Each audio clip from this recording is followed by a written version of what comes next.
Hello, it's Mochi and I'm back from the dead, 好久不见, with a very highly requested topic, which is reviewing C-dramas and seeing just how accurate they are. And today we're going to be reviewing the hot new drama taking the world by storm, Dream of Splendor, a show taking place in the Song Dynasty about a girl named Pan who runs a tea shop with her besties Liu Yin and San Yang, and they all somehow get mixed up with this incel redditor named Qianfan. Spoiler alert, I don't like him. He's not my type. This guy might be more my type.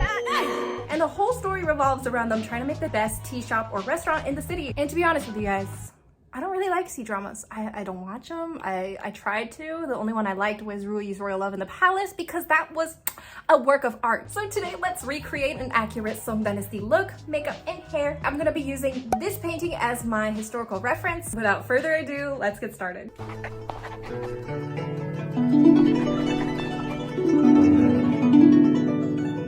I'm gonna be upfront with you and say that C-dramas don't really care about historical accuracy that much. Instead, they take little influences and elements and incorporate that into the costuming, which is fine. Like, I'm sure creating a show in the beginning is just enough to worry about than the costuming. There are certain accurate dramas like Longest Day in Chang'an and Royal Feast, but Dream of Splendor is just one of those dramas that focus on the story rather than fashion. Let's start with makeup, both in the Dream of Splendor and my recreation. For the base, it was common to use a technique called sanbaizhang, or three whites makeup. It was achieved by putting white foundation on your forehead, nose, and chin, which would bring light to the center of the face. And yes, Song Dynasty ladies were contouring before Kim Kardashian. Now this part is optional, but I do have some discoloration on my cheeks, so I'm just gonna take a little bit of some natural foundation and just kind of cover those up. In the show, they use a pretty pale base with light blush and contouring. And I know the main character is supposed to be a commoner, and her makeup isn't too far from how an average commoner in the Song Dynasty would look. The look that I'm showing you now is definitely for ladies who had extra time in the morning or just higher class ladies. Now that it's all blended out, let's move on to blush. For the blush, I'm just gonna use this standard pink. I think it's the Revlon Oh Baby Pink. I'm just gonna take a really big brush and dab it in there. Now where we're going to concentrate the blush is from the eye down to the cheekbone, kind of in a diagonal oval shape. See how that kind of carves out my face? What's up, bud? Mochi has arrived, thank God. Here he is. Mochi's got a little bit of sanbaizhang on his face. And there we go, looking like a cute little panda. In the show, they obviously don't go as crazy with the blush as I am today. Now, a little bit about Song Dynasty makeup in general. It was pretty natural and light compared to the crazy styles of the Tang Dynasty because the country began to shift towards a much more dignified aesthetic, all thanks to this guy. Women were sort of forced back into their normal gender roles, and a lot of the power that they had during the Tang Dynasty was lost. And as we see in the show, the main male lead is pretty sexist at first. 我知道你不是无知村夫。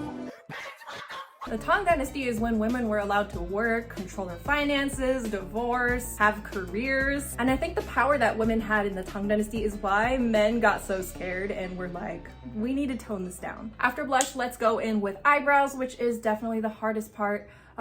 For eyebrows, I'm just going in with my usual technique of kind of sketching them out with a light brown pencil, and then I'm gonna go over it with a dark brown shadow. So here's where my brow would normally start. I'm gonna start probably a centimeter out. Now the hard part is making them match.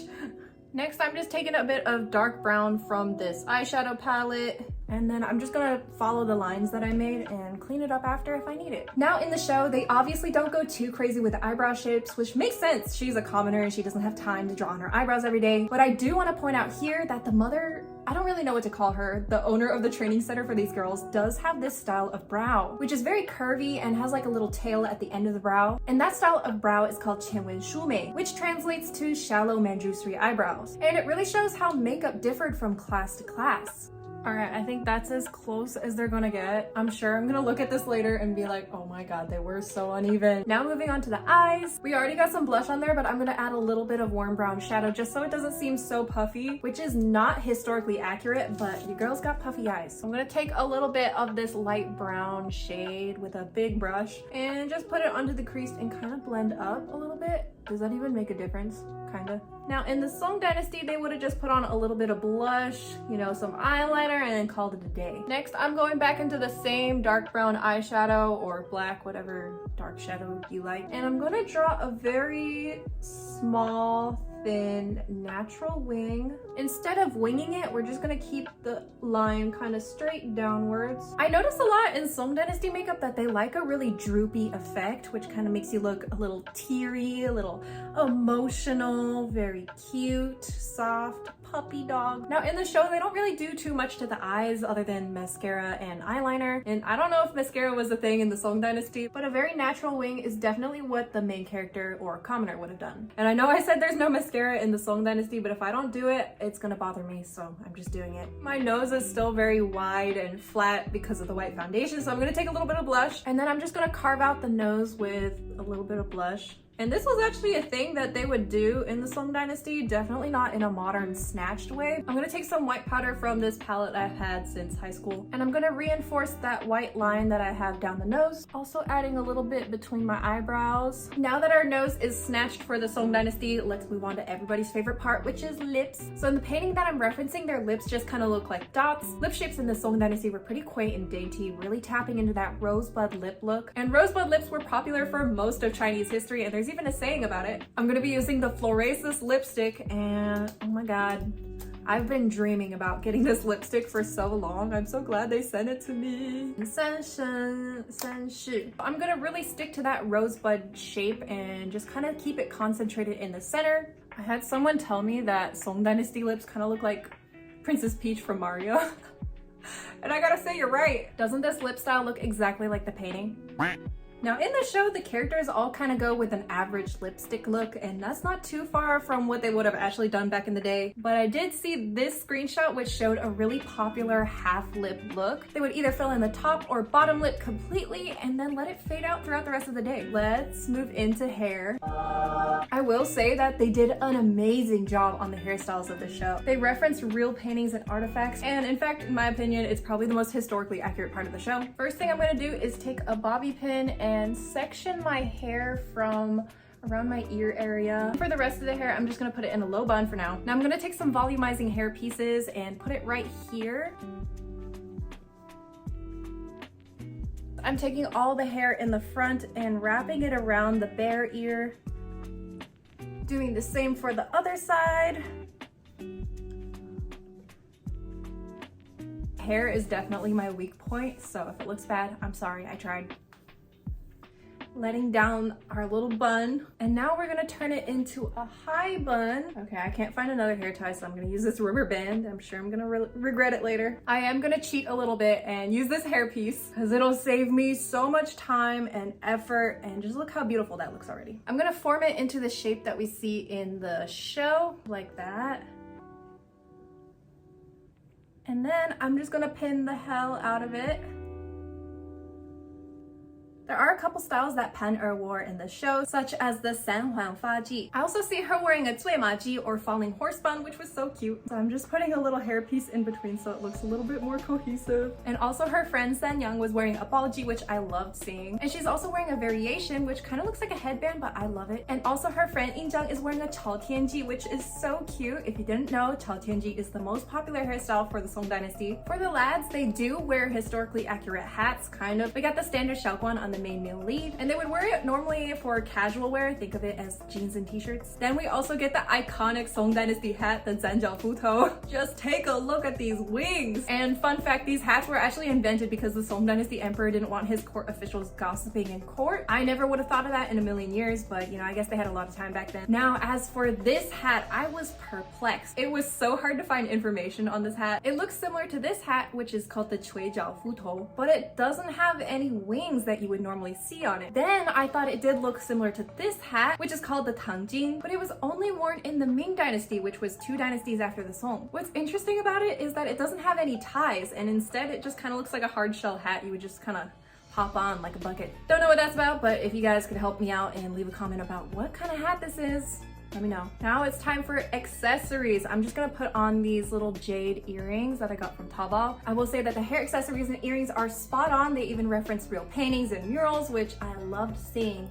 Yes, lots of cute flowers, pearls, ribbons, and I think my favorite hairstyle in the show is from this courtesan in the tea shop. So I am gonna follow the drama a little bit and just put in these cute little hair accessories. I'm gonna put them in right there where we put our volumizing pieces. Okay, I literally cannot decide on hair accessories, I have this one. I think this is the wrong dynasty though. And then we also have this one. Oh, I might just go with this one. I'm gonna put a couple of pearls right here. So I think I'm gonna keep it pretty simple like this, just so I don't cover up the hoops that are so beautiful and big and wonderful. Alright, I'm back. The base layer for most Song Dynasty outfits was this tank top-like garment called moxiong. Notice the triangle pleats in the front and also the embroidered band. You could definitely get designs of moxiong without the embroidery, but I just have this one, so that's what we're gonna do. Now in the show, like I said, Cdramas aren't gonna be 100% accurate. There's some weird shoulder pads going on, and sometimes I see sleeves that aren't really accurate to the time period, but you know, it's just sleeves. I was praying that I'd see some baidiechun, which is this style of skirt, and baidiechun literally translates to 100 pleats skirt, and it usually comes with a front panel as well as a back panel. Unfortunately, as much as I prayed to see a baidiechun, we did not get that. A lot of the skirts that I saw were not pleated at all, which, you know, I guess that makes sense if you're costuming for a drama. You don't want to spend too much time making 100 pleats. But we do see some very cute outfits for some of the other characters, such as Senyang. Senyang probably has my favorite outfits in the entire show. Like, her character is so well dressed all the time. As you can see here, Senyang is wearing pants, and those were called Songku, which is literally Song Dynasty pants. She has some cross-colored shirts going on, she has the pants, and she also has a little apron. And just for comparison, this is what a real commoner in the Song Dynasty would have worn. And it actually isn't too far from what Senyang is wearing other than the O skirt. As for the main character outfits, I feel like there were a lot of missed opportunities, and for some reason they sometimes do Tang Dynasty looks, which I was confused by. For my outfit, I have this top, which is called Duanshan. As you can see, the sleeves start pretty wide and then get very narrow towards the end. Next, this is a jacket called Beizi, and Beizi was a very popular jacket throughout the Song dynasties, both northern and southern, although during the southern dynasties, it takes on a bit of a different shape. Now, I do have a bone to pick with most C-dramas. I hate them for doing this. They do this weird front panel and then they have a silk shirt underneath. And as far as I know, that never happened in history or in paintings of any sort. Don't know where they get that from. I'm assuming it's to be different, but you know. Normally the moxiong would be on the bottom, which I'm assuming they're trying to do with that weird front panel. And then the duanshan could either be styled on top or inside the skirt or cross-collared like that. And then the beizi on top. And the beizi is completely optional. You don't have to wear it. It's just kind of an extra layer if you want it. But there are some accurate outfits such as this and this. Finally, I'm gonna finish it off with some Song Dynasty style shoes. These ones are really cute. They have some yellow embroideries and a little pearl on the front. I'm obsessed. So this is my final Dream of Splendor Song Dynasty recreation outfit. I don't know why they didn't decide to go with this pleated skirt, but you know, it's a missed opportunity. I would have loved to see it. And of course, we got the Song Dynasty shoes. I think I did a pretty good job, especially with the makeup and hair. And if you watch Dream of Splendor, let me know what you think of the costumes. Thanks so much for watching, and I'll see you next time.